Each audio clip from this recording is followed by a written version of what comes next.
Bonjour chers amis, parlons des problèmes de Fiat Linea.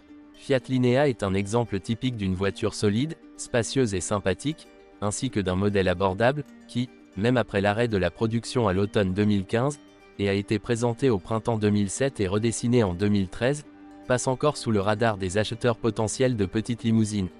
Une telle situation est d'une part vraiment étrange, étant donné qu'il s'agit en fait d'une version allongée de la très populaire Grande Punta, ou plus tard Punta Evo, et d'autre part, elle prouve que beaucoup, avant de la voir sur la route, ne savent pas qu'elle existe. Dommage, car la Linea semble la plus attrayante de sa catégorie et son design italien est un atout de poids, qui surpasse déjà la concurrence dès le départ.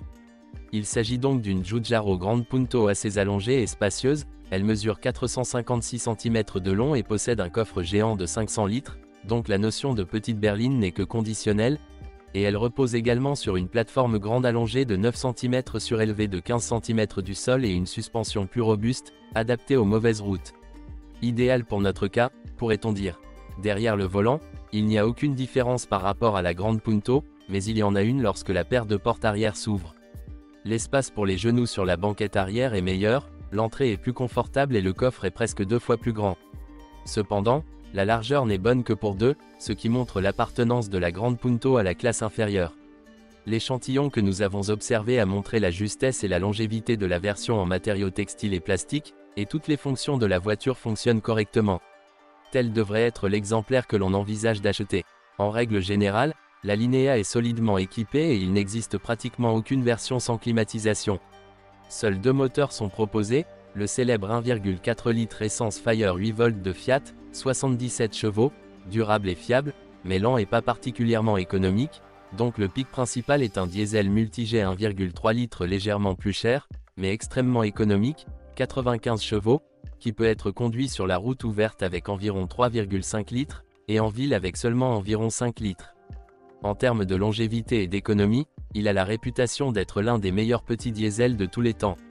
C'est pourquoi on lui pardonne facilement sa lenteur lors des déplacements et le trou de turbo prononcé lors des accélérations intermédiaires. Cependant, lorsqu'il prend du régime, il peut bien maintenir le rythme à 200 Nm. Le coût de l'entretien régulier est généralement faible, mais au-delà de cela, en cas de nécessité de remplacer un embrayage à volant flottant complet, des pièces de suspension ou de capteurs et une vanne EGR, les prix peuvent être désagréablement surprenants. Comme après tout, dans le cas de la Grande Punta d'origine. Derrière son extérieur agréable se cache un intérieur simple et spacieux, mais aussi un excellent petit diesel 1,3 litres, 95 chevaux. C'est une perle de longévité et de frugalité, il suffit de veiller à l'entretenir.